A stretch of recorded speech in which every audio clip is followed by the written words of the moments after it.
Welcome back to The Short Coat, coming to you from the amazing and intense world of med school.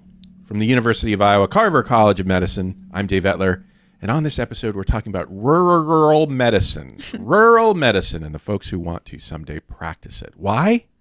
Where? Doing what? How? I don't know. That's why we have med students for co-hosts on the show, like M2 Megan Perry. Hello. M2 Kassidy Brady is here. Hey. M2 Srishti Mathur is here. Hello. And M1 Megan Ahman. Ahman? Ahman, yep. Okay. Howdy. I always have to check, and I'm always wrong. So just a few stats to get us oriented. The National Rural Health Alliance tells me on their website, rural Americans lack access to healthcare relative to urban Americans. The number of docs per 10,000 people in rural areas is 13.1 versus 31.2 for urban areas. And the number of specialists per 10,000 is 3 in rural America versus 26.3 for urban areas. Meanwhile, rural Americans are at 22% greater risk of injury-related death. They are more frequently diabetic and have more coronary artery disease. The barriers to care are greater. Just thinking of things like distance one has to travel to see a doc or go to the hospital.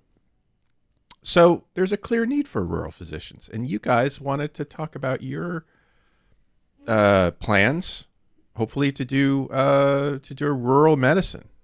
Yeah, I mean, I think upbringing probably has a lot to do with motivation for probably a lot of us being like from smaller towns and seeing a lot of that need like firsthand growing up, I think has been like a big influence, at least for me. I'm from Gardnerville, Nevada. Okay. It's a small town about like an hour south of Reno, Nevada. So it's northern Nevada. Okay. Yeah. What about everybody else? I'm from LaSalle, Illinois, which is like 2 hours east of Iowa City. Yeah, if you've driven that stretch from Chicago to Iowa City, you've probably seen the sign. You've seen the nothing. Yes. That is out there. And that's, you know what, that's annoying of me to say. I'm sorry. Oh, no. It's probably so much. It's a rich tapestry of existence. Hidden gems. Yeah. You just have to know them. Okay. Yeah, I'm originally from Epworth, Iowa, which is about 30 minutes west of like Dubuque, kind of by the Mississippi. I always like to call it like right by like the nose of Iowa on the map. It's like an hour and 15 minutes northeast of here.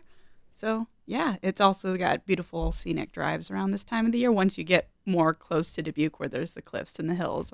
Otherwise now all the corn's pretty much gone. So it's not as pretty right now. Not much so, yeah. But when you get to the trees, it's got some beauty. I am from Ames, Iowa, which is like, it's rural by some calculations, not rural by other calculations. I've talked to people and they said Ames does count, so that's cool for me. All right. Additionally, like my whole family, we work in agriculture and agriculture adjacent. And so like, even right now, my mom lives in middle of nowhere, New Hampshire, and are constantly like, that is the demographic that I'm surrounded by of like ag workers and migrant workers. So like, that's also part of my drive. Yeah. How do you think it's influenced your ideas about your career in medicine specifically? I feel like growing up in a smaller area, you have a very skewed perception of healthcare because for me, all I've ever known is primary care. And so I think that's kind of fueling me wanting to go into primary care also because that's just like what I'm modeling, I guess. I don't know. We don't have many specialists in our area. And like, I guess I'm lucky enough that I've never needed to see one. So it's not been a problem, but I would just go to my pediatrician and my siblings went there and my parents went to the same doctor and it was just very, I don't know. It's just what I've grown up around. So I think it is what I think the true definition of family practice. I guess. Yeah, for sure. Yeah, I think I like the generalizability of primary care. I like the ability to do all types of medicine and I like the ability to work with all types of people like age, background, what they do, and I think family med and rural family med specifically give me that. Mm-hmm. Yeah. One thing that I really like about the idea of rural practice is that, you know, we're always discussing how important it is to have that patient-physician connection. Mm-hmm. And by both being from a rural area, you already have that. You know, you have that one thing. So I think it offers the opportunity to open up a lot of doors up front and to create a really strong, trusted relationship. But also, I love the idea about being able to perform like a greater role in the community too. At least for me anyway, going forward. I don't just see myself practicing as a physician in a clinic, but I also see myself as advocating for public health in the community. So kind of like a two-head, wearing two different hats, you know? So, and I like how by being in such a smaller community, you really do have the ability to take on roles like that and truly make some big differences in these smaller communities. I think you have to wear multiple hats in it if you're a physician in a small community. Yes, I don't think it's really an option, really. Well, right? what's funny is because my what I was going to say was kind of similar to what Cass was talking about, where my perception of medicine wasn't like necessarily the same as that kind of thing. I mean, my dad's a doctor, so he worked at our community hospital when I was growing up, and for him, it was very typical. He's internal medicine, so he did his hospital days, and then he had his office across from the hospital that he would see patients in until he eventually just moved to only doing hospital. But that's pretty much what he did. He didn't necessarily do a lot of advocacy. He didn't do research. He didn't do anything. And then I come to an academic center for school, and like all these physicians are talking about how they're like, well, I have research days, or I have days where I'm working on public health things. And I'm like, you can do that? I didn't even know you could do that. So I had the similar thing of sometimes I think you maybe do get kind of pigeonholed into being the provider that you're needed there. At least that was my experience watching him do that. Which makes sense. I mean, Yeah. you know. Are you guys in CRISP? Nope. No. Dang. No. We have this CCOM Rural. What is it? CCOM Rural. CRI. What is it, Audra? Something scholarship program. Interest? No. Rural interest I think scholarship it's interest. Is it? I just made that up. Wait. I'm not going to lie. program? I mean, it's a good, like, it fills it in well. Integration? No. Intervention? No. Just coming up with I words. Okay, this is going to be funny. CCOM Rural Iowa Scholars. Oh, Iowa. Iowa. Scholars, not scholarship. Wow. All right. Points lost here. Nice. Yeah. All right. Clearly, we're not in it. Yeah. So. Yeah. So we have this CCOM Rural Iowa Scholars Program, which is intended to, it's a small program. I don't think everybody who No. Well, obviously wants to not. go into rural needs Yeah. needs to do this. But okay, well, that question sucked. Well, I it mean, would be how a the good- program works, Huh? right? How the program works is my understanding is that it like incentivizes people to continue doing rural medicine in the state of Iowa. Like there is a part where I believe like part of your tuition or all of your tuition is paid. I think it's 100,000. Okay, Yeah. so there's a capped amount if you do your residency in primary care in a rural setting in Iowa.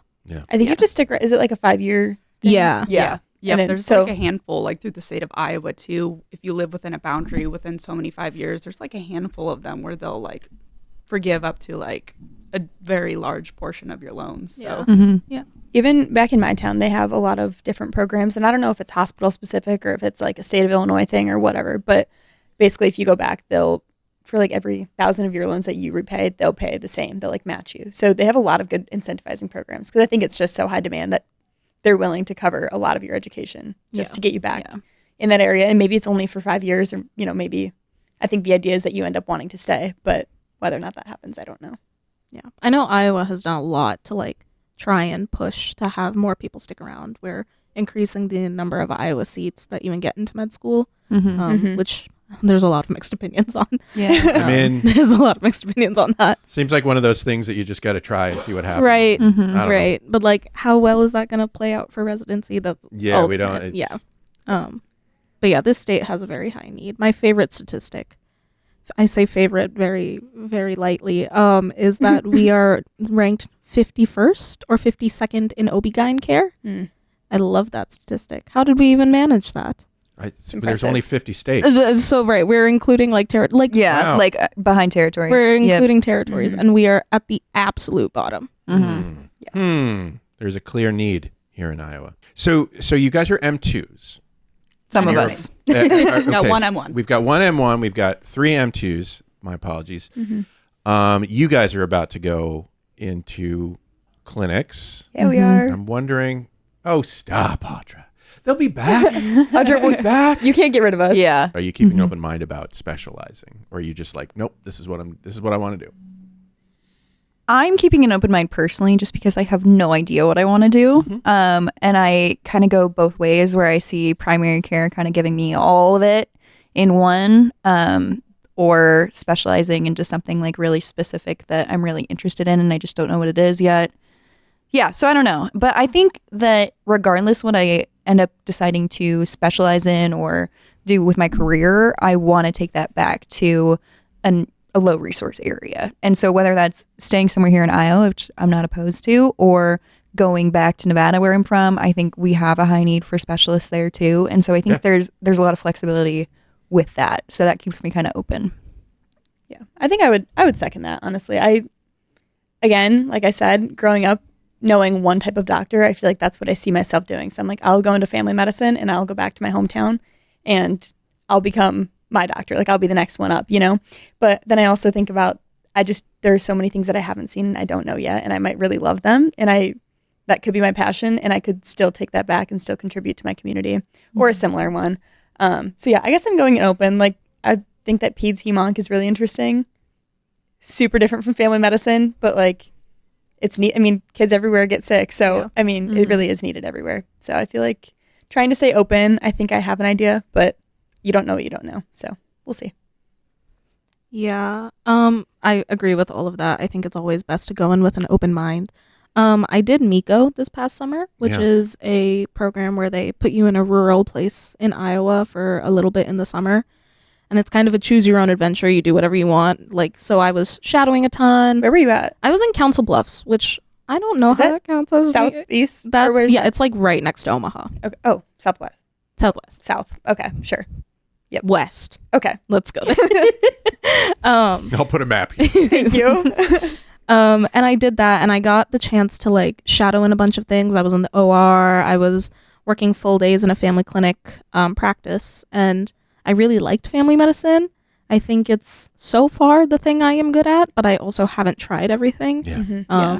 So like if you asked me to choose right now, I would say family med, but I can't know for sure. You can answer even as an M1. Yeah, well, I got some time to think here. But, The clock is ticking. Faster than you think. I was just so saying, weird. you think that and it flies. I still think it's so weird that I don't know, first semester like is almost up. I know, Already. and you have only a limited amount of time to pick the thing that you're going to do for the rest of your life. Whereas the rest of us, we can I don't know. Well, granted, I've talked to a lot of like residents and attendings, more than I expected, who are like, "Oh yeah, I started this residency and then I switched," or "Oh yeah, I did this and then I did a fellowship." I mean, there are something people else. who do it. I Right. don't know how. That's my common worst nightmare. It is my worst nightmare, also, but it's a possibility. Oh gosh. You could do it. You could do it. Let's hope that I just find my one true love. Yeah, right. That is what I hope for you. It sounds Thank very you. awkward to do it the other way.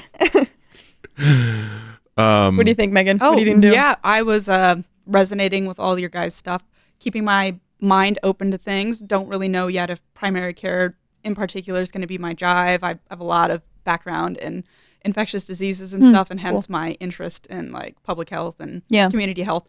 But like you guys were saying, whatever I do end up doing, I specifically want to bring it, like keep it in Iowa. And whether that means bringing it back home to the Dubuque area, maybe kind of staying within Iowa City, but servicing areas like around, that's definitely up there on what I want to do, because very strong family roots here. Same with my fiance, super strong family roots. And to me, as I'm learning through my ethics courses and stuff, trying to figure out what's really important for you, for me, it's that ability to have the connection with family and friends still. Yeah. And that is something I'm not willing to give up as I move forward with my career. Yeah. Something cool that just kind of triggered my memory. So I also did MECO this summer. Oh. Yeah. And I was in Fairfield, Iowa, which is like an hour south. And it was my first time there, the first day I showed up to start like, I don't know, working, shadowing, whatever you want to call it. Fairfield, the famous location of the Maharishi. Yes. Oh yeah. Maharishi University. Yep. Yeah. What is that? It's a community that practices transcendental meditation, and it was actually really interesting to like watch the way that their healthcare is different, because a lot of them, they don't want to do colorectal screening, they don't want to do vaccines, certain vaccines. So most of the time they were coming in, they wanted their vitamins checked, they wanted their labs, they kind of just wanted to know where their health was, to know how to like alter the supplements and stuff that they were taking. Very different than what we're used to here, which is very much so like using drugs to cure people. And so it was just, it was a different experience, but it was cool. But what I was like about like the whole family connection, I remember one day, kind of similar to Srishti, I would like bounce around into like different clinics. And so I was in family medicine one day. So a patient came in with her husband. We took care of her. And then the next week I was in the pediatrics clinic, and then I see the kid's name on the chart, and then I walk in, I was like, oh, it's you guys again. And so like, you really are just like taking care of the whole family in places like that. And I think that's so cool because I was there for 4 weeks and I met this family multiple times already. So like the fact that you could build that connection over years is like, I don't know. I just think that would be so gratifying. The interesting thing to me about what you've said is that, you know, with the population of Fairfield and what they're generally interested in talking about, is that I think in a lot of places you find, from what I've read, that people aren't necessarily buying what traditional Allopathic medicine is trying to get people to do. Yeah. So maybe get a little practice there, Yeah. Actually, it was like good experience because especially here, like I said, we talk about drugs all the time and like how we're going to use them. But then to like go somewhere where people are like, that's not on their radar. They don't want to hear about it. You're not going to talk about it. Like, how do you flip script and like, where do you go from there, having been trained as somebody who's like, well, we have this drug for this. Right. And I feel like we learn how to like lead the patient interview as we do, like we practice with our simulated patients and whatnot. And like, you're kind of in control there. And then all of a sudden you get into the clinic and they're telling you this is not going to happen. So like, I don't know, you just like, you're not really in control of that interview anymore and you don't get to ask the questions. They're going to kind of tell you what they want. And you have to, I don't know, it was just different than what we've learned here, which I think is really beneficial because like, where else are you going to see that, you know? Probably not at an academic center. Yeah. Do we talk in courses or things like that about how to deal with that situation? Are you trying to convince people like, no, that allopathic medicine is the best way? Are you trying to just go with it? Like, what's the deal? Inform? Wait, what does Dr. Colligan say? Something. Point is, like, you're not trying to, you don't want to, obviously, your goal is not to persuade them or like push them into a certain thing. Just the best method is just to inform them in a way that they understand, because like as we go through our medical career, we're learning tons and tons. We're learning a whole new language. Yeah. And sometimes it's acronyms alone are right. What does CRISP stand for? Who knows? Yeah, we don't know. We gotta look it up. And it's because I had the same thing when I was in Council Bluffs of like, yeah, like this is the antibiotic you would use for this thing, but like it was a matter of bridging the gap between what I understood and what they understood. And one thing I really liked about family med is because you get that like long-standing relationship. There were people I saw at the beginning of the month who didn't want this treatment for their hypertension or something like that. Mm-hmm. And I'd see them again at the end of the month. And like I was able to have that long-term thing of we build on this is why you need it. This is why this is good. Or if you don't want this, these are the lifestyle changes we can make. And like you can have that long-term relationship with them and work on those things together. We talked about the statistics, which indicate that there's a lot of need for rural physicians to practice in rural areas. I want to talk about your ideas or ideas you've heard that would help decrease the healthcare disparities between rural and urban areas. What have you heard about as ways that this country can target physician shortages in rural areas? I mean, we talked a little bit earlier about some incentive programs that are done around the country, depending on the state or different, I don't know, probably grants and things that are available to different areas. Yeah, a lot of it seems to revolve around money. Yeah. Doesn't it always? I mean, yeah. Typical. Yeah. Yeah, I know. So I was in Ecuador over the summer, and they have a mandatory rural service requirement for all of their general doctors after they finish their like intern year, basically. And that was really interesting to see. And I'm curious what your guys' thoughts are on that, because on the one hand, like you're filling spots in these rural communities that really need providers, but then on the other hand, you maybe aren't getting providers that want to be there. And it's interesting to see how that kind of plays into patient interactions and care that's given. So I'm just curious your guys' thoughts. When you were there, do you think you saw like providers who clearly did not want to be there? Yes. Okay. Yeah. And like, would you see that like that affected their the care? I'm just asking out of curiosity. I'm trying to think. There was one provider that was like, he was from the coast, which is very urban. Mm-hmm. And he was like, I can't wait to go home, that kind of thing. But he was also simultaneously a really great provider. Okay. So I guess maybe that was more a problem of, okay, well, when he leaves, what happens? You know, because he's gonna leave. Right. There was definitely other people that were kind of like, okay, I'm just here to like check the box of being here for a year. At the same time. Yeah. So this arrangement Yeah. is common throughout the world from my research. Places like, China, Thailand, there's another place, India. I mean, there's all over the world. There's these sort of incentive programs. And one of the, problems with the incentive programs is that they, they position people in these rural areas when they don't necessarily want to be there. Yeah. And so it's good for that, but then they leave eventually. And so it's not it doesn't seem like a long-term solution for a lot of places. I wonder if the thinking behind that is if we get them here, we at least have care for a year, or if we get them here, maybe they'll like it and they want to stay. Right. There's I think they're hoping for the second one. Probably, yeah. I'd be interested to see if there are any statistics on like the amount of people who actually choose to stay then afterwards in those regions. I think, I feel like people that don't want to do rural medicine, that's not really something they change their mind about. And I don't know if that's... Yeah, well, some of these places have compulsory Right. Requirements, like Ecuador, it sounds like. Yeah. And even then, it's like, okay, I got to do it. I'm gonna go do it. But then you could argue that even, our family medicine rotations where we're required to go to a under-resourced community in Iowa, that's mandatory. That's just during our medical education.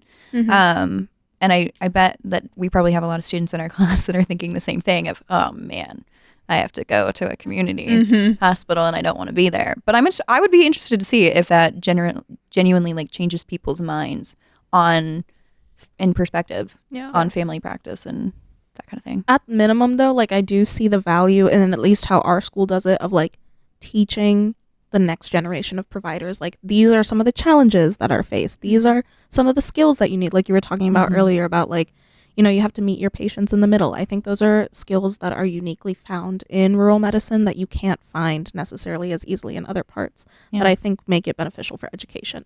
Well, because let's face it. Even if you work in an academic medical center in some city, people are going to travel to you for for certain issues that they can't manage elsewhere, and so it does help to know like what that's like where they're from. Yeah, and I think that's a huge point, right? Because we're talking about how there's shortages, right, of not only primary care physicians in rural areas, but even more so in specialty.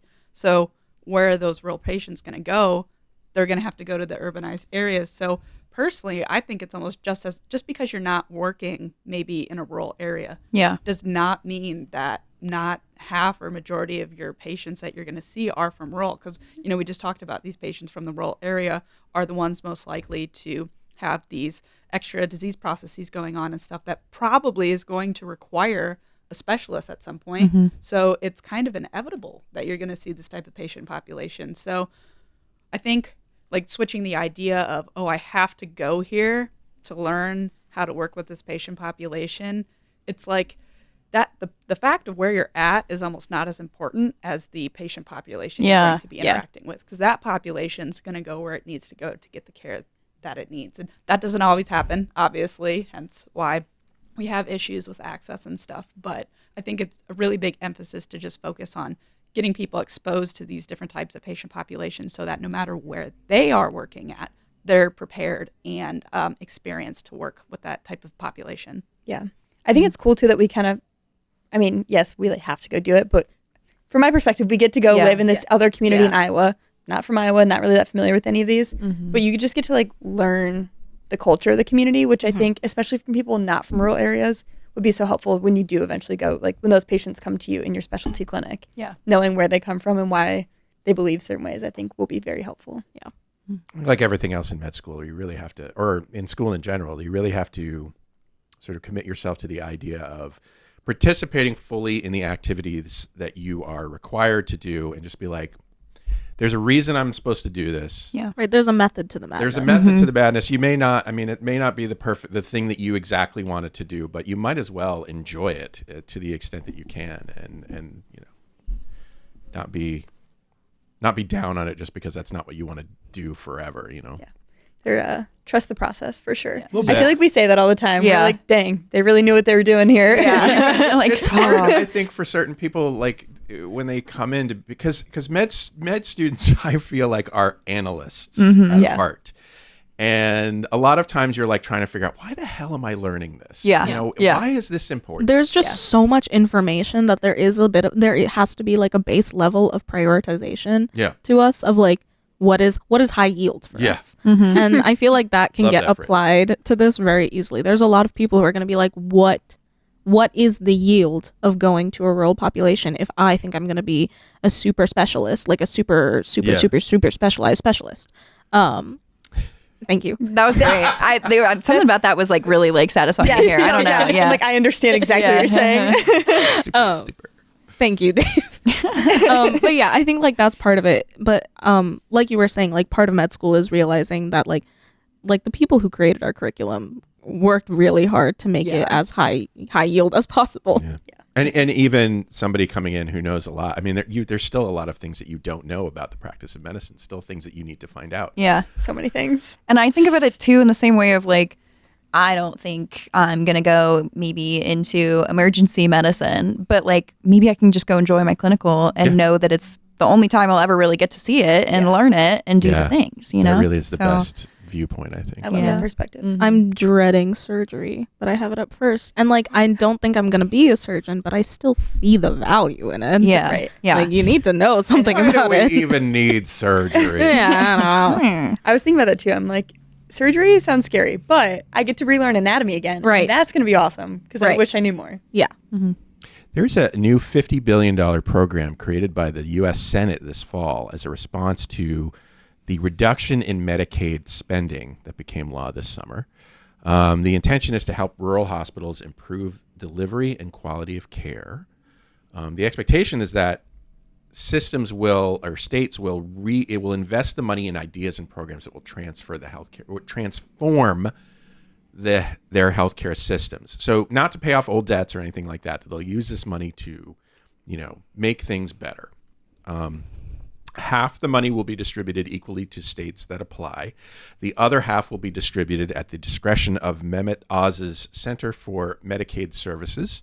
How much states get depend on whether states reestablish the presidential fitness test, which I can remember from my days as a child, require physicians to take continuing education on nutrition, and bar low-income people from using food stamps to purchase non-nutritious, quote-unquote, foods. Politico's blog describes it as a Hunger Games competition, rushed and with no guardrails, including that no one has defined what rural means for the purposes of this legislation. But again, throwing money at the problem is the thing that's the easiest to try, I guess. Yeah, God forbid we use critical thinking.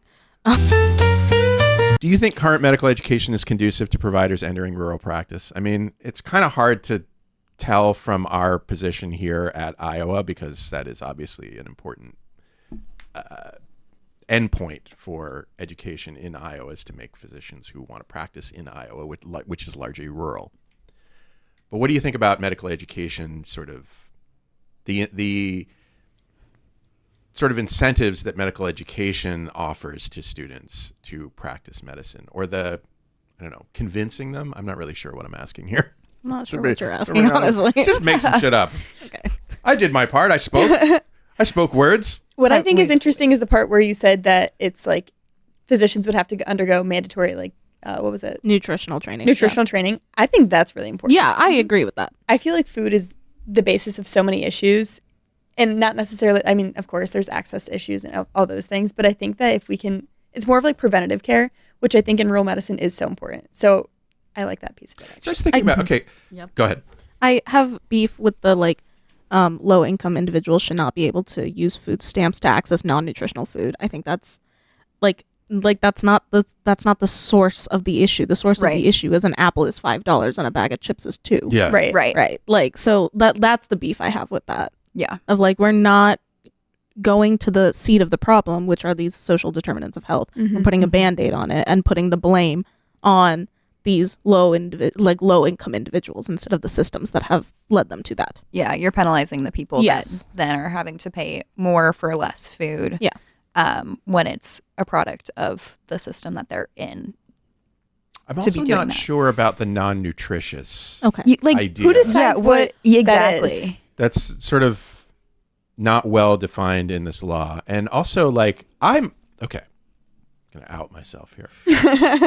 I love me a good slice of Kraft cheese. Oh, yeah. Slices, right? It's good for putting on eggs. It's good for a grilled cheese Grilled sandwich. cheese, yeah. Melts like crazy. Delicious, in my opinion. And it's made of like different kinds of cheeses, so that like cheese that you would go, oh, that's real cheese, like Colby, Jack, and cheddar, and all this kind of stuff. It's just all ground up together and in a way that makes it, you know, melty and good. Preserved. But I have a feeling that a lot of people would be like, yeah, there's that. I'm with you. I'm full-heartedly with you. It's got sodium citrate in it, Yeah. which, you know, like sounds like, oh, sodium, that's a chemical. We don't want chemicals. But, you know, table salt is a chemical, you know. Right, yeah. We're all Right. chemicals. Yeah. Um, I was thinking that too. I mean, like a piece of bread, objectively not that nutritious. You put Right. like some meat and cheese and vegetables on there. There you go. Suddenly there's It's a balanced meal. Yeah. I don't know. I did particularly look that up this week because I was like, what are we talking about? You know? And I was trying to think, like, what's the worst food? And the thing that I thought of was this, you know, processed cheese food. Yeah. Because there's a lot of discussion about like over processed or, Yeah. you know, what do Yeah. we call it? Is it over processed? Yeah, processed foods. Yeah. Ultra processed is Oh, yeah. what Sure. the current jargon is. And I'm like, okay, well, what is ultra processed? And I was like, okay, cheese. Let's look at this quote unquote cheese. And I learned a few things about what it is. I always imagined it was just a bunch of oil and alien chemicals that you know. That actually makes me feel better about eating Kraft or Kraft cheese. Cheese. Yeah. Mac and cheese. Kraft mac and cheese. Also great. Sorry. Not a sponsor, but you know. Yeah. Call. One of the things I always hear a lot, and I see this on TikTok, and I heard this when I was at Miko, is this like thing of like the US has less regulations on our food quality. And then you'll hear people who say like, I went to Europe and I ate what I thought was like trash for a month and I lost 50 pounds because their food has more regulations regarding the amount of processing they have. And then they bring those ideas back, which like agree with that. The quality of our food is bad because of the level of processing it goes through. That is one statement. But then it then becomes a thing of, if you eat processed food, you are a bad person. Right. And that doesn't take into account all of the other reasons which might lead you to eat those processed foods. Yeah. Like we were talking about earlier. Just Ease like of accessibility. ease of expense. accessibility. It's cheaper. You can find it everywhere. If More you calories for your dollar. Right. Exactly. and if you're living in a rural area and it takes you forever to get to a grocery store, or it takes you like more gas, or it's harder to go all the time, you're going to keep buying things that stay good for longer, which Yeah, guess right. what?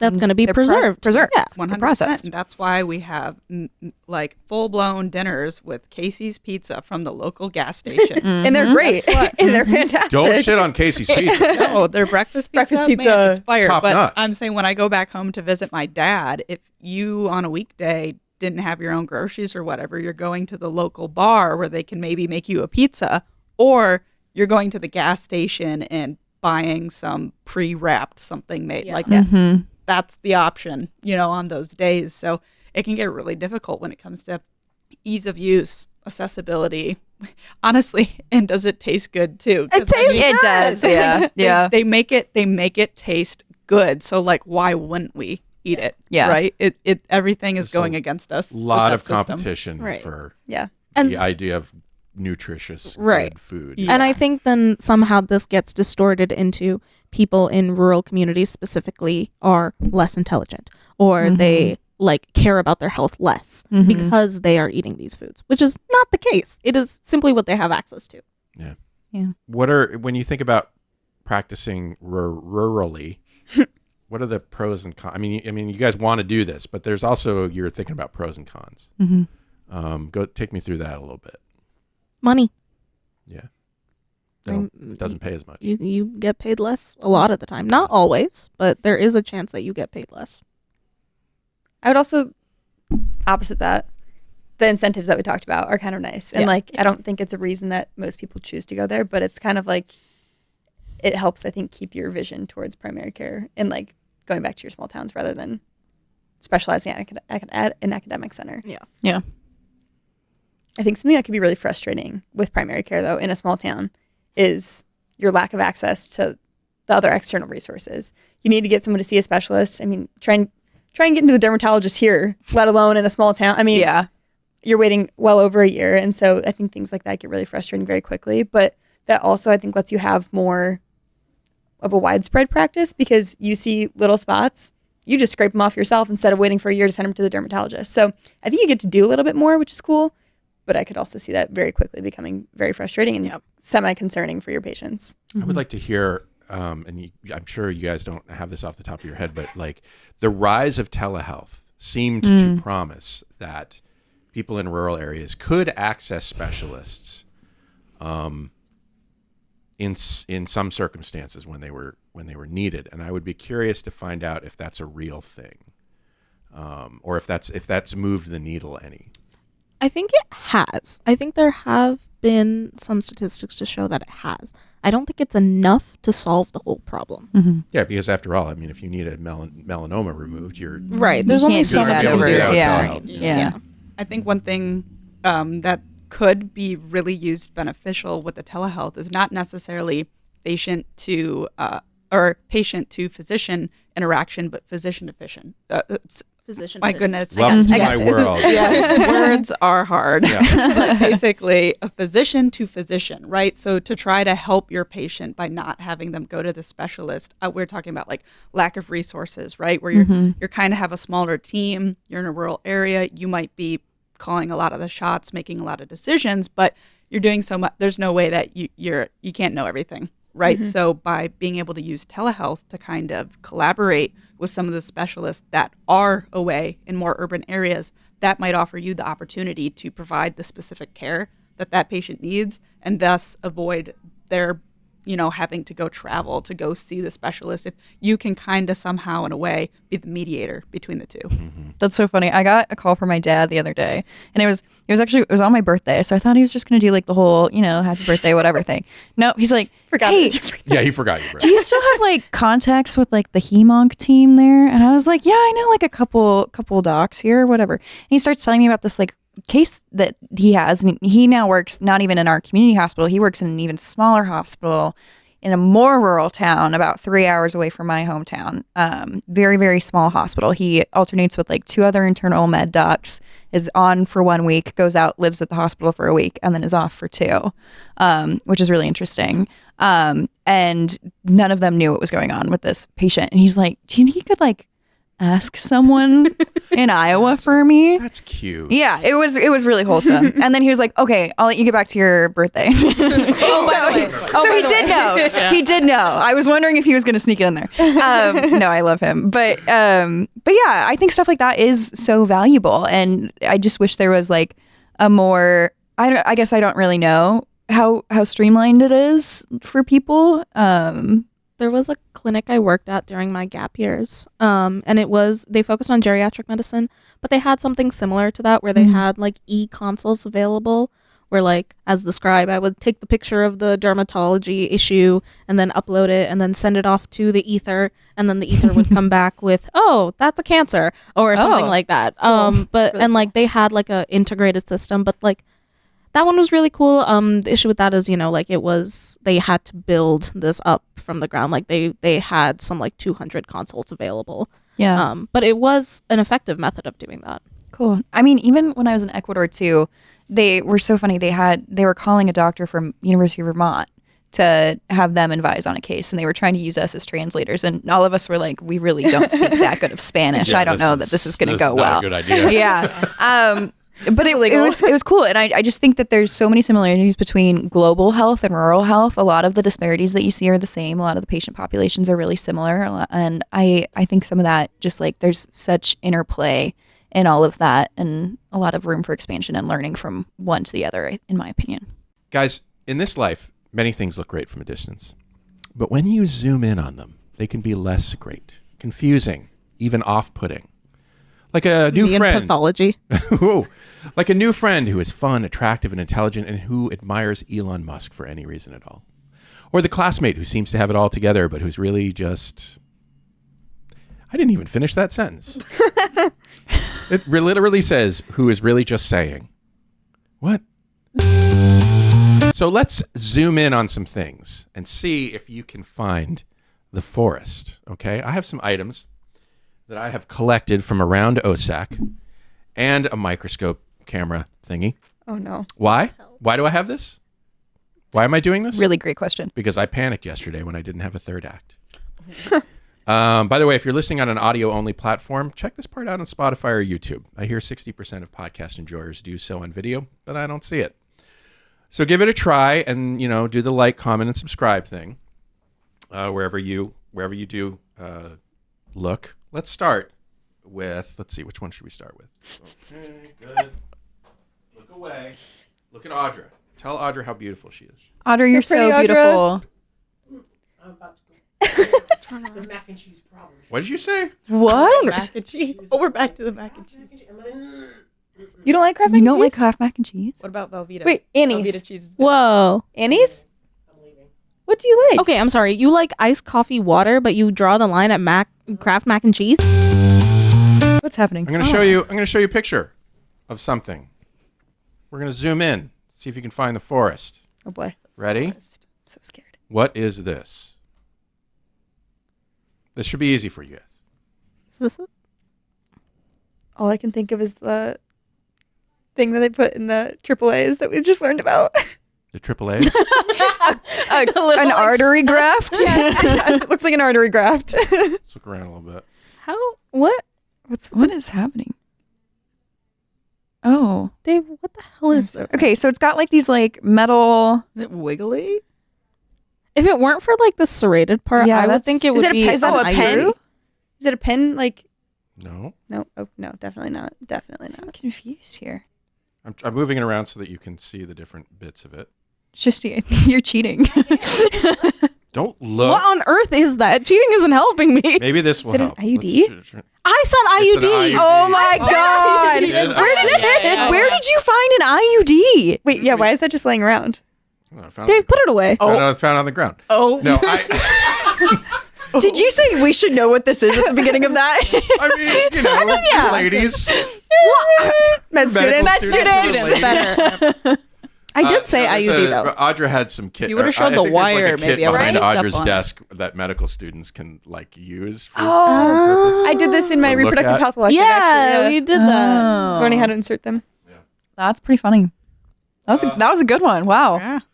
All right, have a look. It looks like mac and cheese. It looks like fries. Okay. Candy? It looks like sugar candy. Yeah. But like I don't know. I don't like this, honestly. Here, keep it solid. Is it like fuzzy? Yeah, Keep it stop. still. Don't move All it. right, Stop moving. I'm gonna try. It's got a hair on Dave, it. stop moving. Ugh. Try. ooh, rubber band. Yes. Oh. Only reason because it had this stupid little piece of hair on it. Oh, it's many rubber bands. yeah, and I saw it. I was like, oh my god, it's a piece of hair stuck to a rubber band. Well done. You guys should have a lock on histology, right? I mean, that's I just said I'm bad at Well, math. if you've noticed, I haven't gotten one right yet, Dave. So who let's see, we got one Cass. one for Cass, one for Miss Megan. Yep. All right. Let's try. Dr. Swales would be so proud of us. I know. Away. I've yet to watch his histology lecture for this week. you guys are still. Oh yeah, you do. You still do histology. Yeah. I don't think it ever The goes away. respiratory system. sign language. Yeah. This is hard to. This one's hard. This one's tough. I think we're going to go with what is this material? Okay. Oh. That's Yarn. Yeah. Yep. Yeah. oh That Yeah. was easy. Yeah. It's a little yarn. Wow. It comes from your desk. No. Or it's next to. It was by Audra's desk. I think this is from Well, Carlene's desk. Okay. But there are several people with yarny pumpkins. Sure. That is not what I thought that would look like close up. I've seen yarn close up multiple times. I honestly thought it was one of the Knit. the hard fiber scrubbers. With like a yeah, you know, That's more what it Microscope, looks though? like to me. or what? What? It's like a But like folder. under a microscope? I just like I don't that know. close I feel up? like when you handle yarn enough, you can kind of tell. Ah. Yeah. I was gonna say maybe more like the texture of it. Yeah, can yeah. imagine. Ready to try the next one? Sure. Looking away. Looking away. Look away. Audrey, you look away too.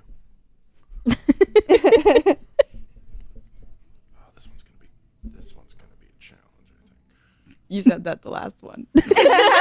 Challenge for us or I challenge mean for for you? me. Okay. Megan All Perry, right, it's how your about- turn. how about trying. look? We can look. Wait, I'm gonna try to steady my hand a little bit better here. Hang on. this is giving me ideas though, because I have like one of those like handheld microscopes. Why do you guys Yeah, just wait. have this? I didn't know that was a thing. Stethoscope and a skull at home too. Don't Those are fine. Right, yeah, everyone has a skull. Everyone has I that. have 7 million. No. Yes, That's everyone in the nation has that. Chinese children that I use like random things to amuse them. But why the mini microscope? It's pretty cool though. I like it. I think that would entertain children. So for my a wife while. is my wife. Can we look? Can we look? By training is an audiologist. Yeah, you can look. Okay. My wife by training is an audiologist, so she has stuff like this at home to look in children's ears. And this is actually something that we use in OSEC for microfiche reading for very, very old student records. Oh, okay. So what is this? Audra, this is the one from your desk. Okay. So it's gonna be like What? Is it I was thinking potato chip crumpled too. Same. napkin? Or like, is it a nut? Oh, No. It looks You know how- organ-esque. Oh, it does kind of look like a nut, like the outside Yeah. case. Yeah. You see what I'm saying? We move over to this Is this a banana peel? part here. Piece What? of popcorn. popcorn. I was gonna say that. Oh, We're on the same wavelength. Yeah. This does look like it could be those corn pop. It also things, those kinda corn- looks like- triangle corn things. Like a tooth. A tooth. Yeah. But I hope that's not- Gross. yeah, I know. Sorry. Oh, my tooth doesn't look like Is this that. from I don't know. like the front of Audra's desk, or is it like within Audra's I feel like this desk? is cheating. Shh. This is from Is it an eraser? no. I'm so Describe what you're seeing. okay. There's rough?